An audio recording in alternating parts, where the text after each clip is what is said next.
Bismillahirrahmanirrahim. Assalamualaikum warahmatullahi wabarakatuh. Shalom, Om Swastiastu, Namo Buddhaya, dan salam kebajikan. Perkenalkan, nama saya Andi Farel dengan NIM 2502055000013. Di sini saya akan mengerjakan tugas akhir mata kuliah dasar telekomunikasi, yaitu merangkum materi.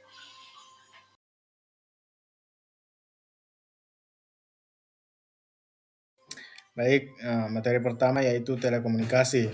Telekomunikasi adalah proses pengiriman dan penerimaan informasi jarak jauh dengan teknologi. Contohnya itu telepon, radio, internet, dan seluler. Selanjutnya, yang kedua itu komponen sistem telekomunikasi.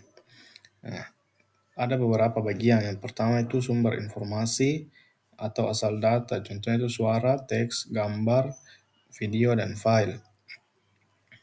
Yang kedua itu pengirim atau transmitter, yaitu mengkodekan, memodulasi, memperkuat, dan mengirim sinyal.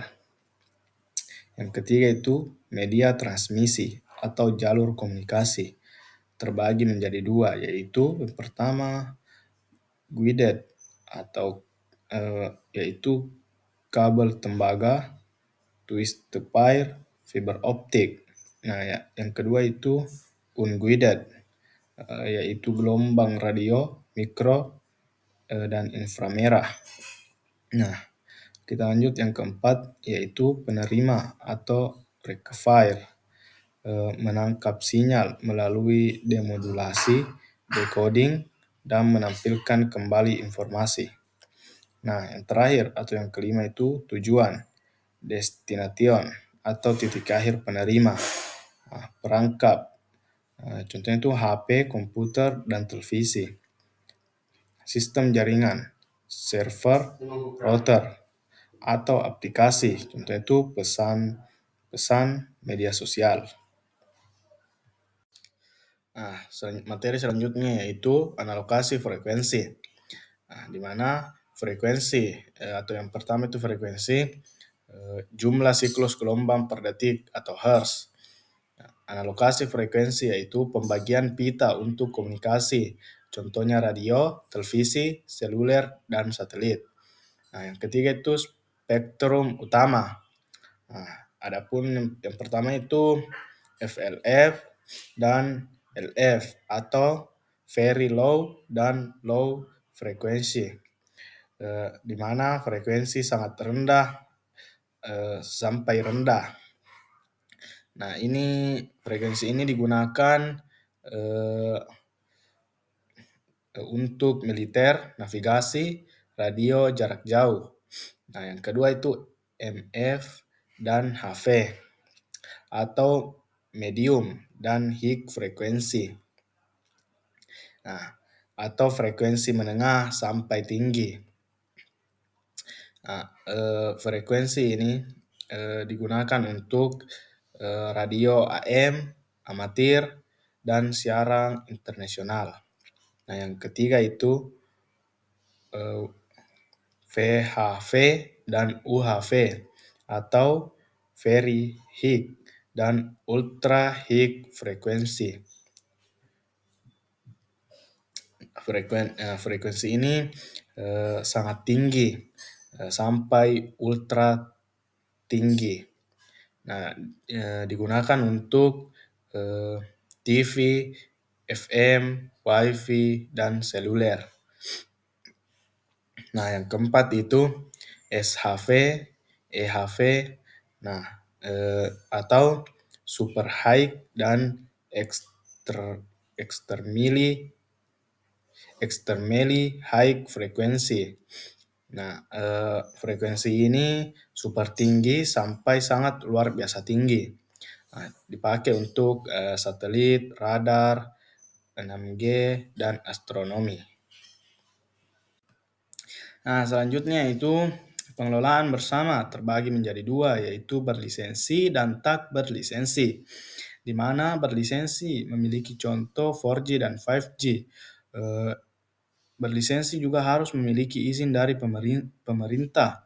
Sedangkan tak berlisensi, contohnya itu WiFi, dan bebas digunakan. Tantangan eh, yaitu kelangkaan spektrum dan interferensi. Kenapa spektrum dan interferensi menjadi langka? Karena spektrum langka karena banyak dipakai, dan interferensi langka karena sinyal saling ganggu jika terlalu penuh. Nah, selanjutnya seluler. Frekuensi yang dipakai jaringan seluler, nah, di mana 700 sampai 2600 MHz. Nah, dipakai untuk 4G dan sebagian untuk 5G. 900, 1800 dan 2100 MHz dipakai untuk 2G, 3G, dan 4G. Di atas 24 GHz dipakai gelombang militer dan 5G. Materi yang ketiga adalah komunikasi gelombang mikro. Yang pertama itu definisi. Definisi komunikasi nirkabel 1 sampai 300 GHz. Data cepat, jarak menengah sampai jauh. Prinsip kerja, butuh antena pemancar, penerima, dan line of sight atau LOS. Ketiga itu jenis. Jenis-jenisnya itu ada beberapa macam. Yang pertama itu terestrial, satelit, point to point, point to multipoint, WLL, mobile, militer, 5G, dan VWA.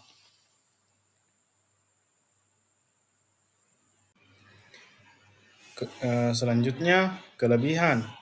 Instalasi cepat, biaya rendah, bandwidth tinggi. Keterbatasan yaitu jarak terbatas, cuaca mengganggu, potensi interferensi. Intinya, gelombang mikro adalah teknologi komunikasi nirkabel berkecepatan tinggi dengan banyaknya aplikasi seluler, satelit, internet, namun terbatas oleh jarak, cuaca, dan kebutuhan LOS. Materi selanjutnya yaitu modulasi analog. Modulasi adalah proses penggabungan sinyal informasi dengan sinyal pembawa agar bisa ditransmisikan. Tujuan: memungkinkan komunikasi jarak jauh, hemat bandwidth, menghindari interferensi, meningkatkan kualitas penerima. Jenis modulasi analog. Yang pertama itu AM, amplitude modulation, atau amplitude pembawa perubahan sesuai sinyal informasi. Kelebihan: jangkauan jauh, instalasi mudah, kekurangan mudah terganggu noise, bandwidth sempit. Kedua, FM, frekuensi modulation, atau frekuensi pembawa perubahan sesuai sinyal informasi. Kelebihan: lebih tahan noise dan transmisi kecil. Kekurangan: butuh bandwidth lebih, rangkaian lebih rumit. Yang ketiga, PM, fase modulation, atau sudut fase pembawa perubahan sesuai sinyal informasi. Materi selanjutnya yaitu modulasi digital. Definisi: proses penumpang sinyal digital bit 0 atau 1 ke sinyal pembawa agar bisa ditransmisikan. Tujuan: mengubah karakteristik gelombang pembawa sehingga dapat membawa informasi digital. Jenis-jenis modulasi digital.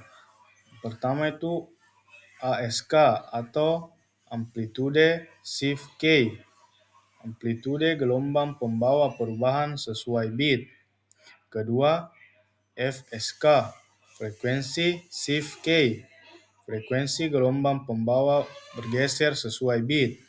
Yang ketiga, PSK, fase shift key, fase gelombang pembawa digeser misalnya 180 derajat untuk membedakan bit 0 dan 1. Materi selanjutnya yaitu sistem komunikasi satelit.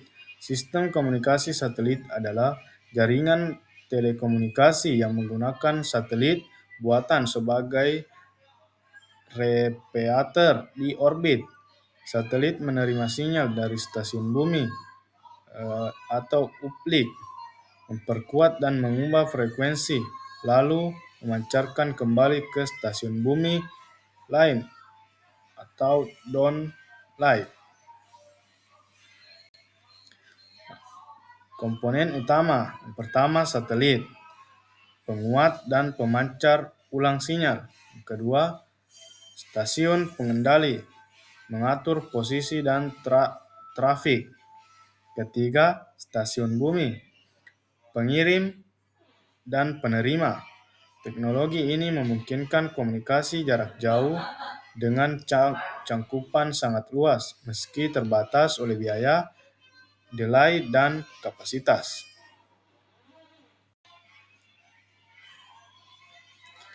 Materi selanjutnya yaitu sistem komunikasi serat optik. Pertama, definisi.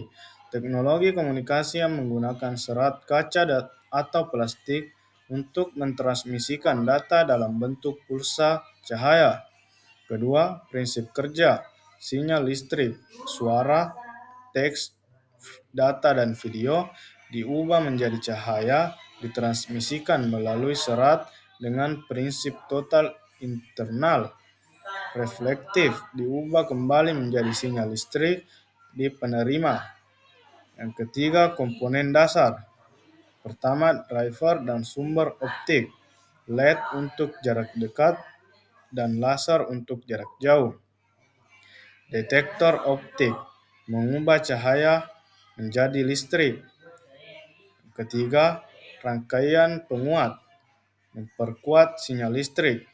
Yang keempat, karakteristik serat optik, kecil, ringan, lentur, kapasitas tinggi, rugi rendah, tahan suhu tinggi, bebas induksi, dan aman, tidak menimbulkan bunga api.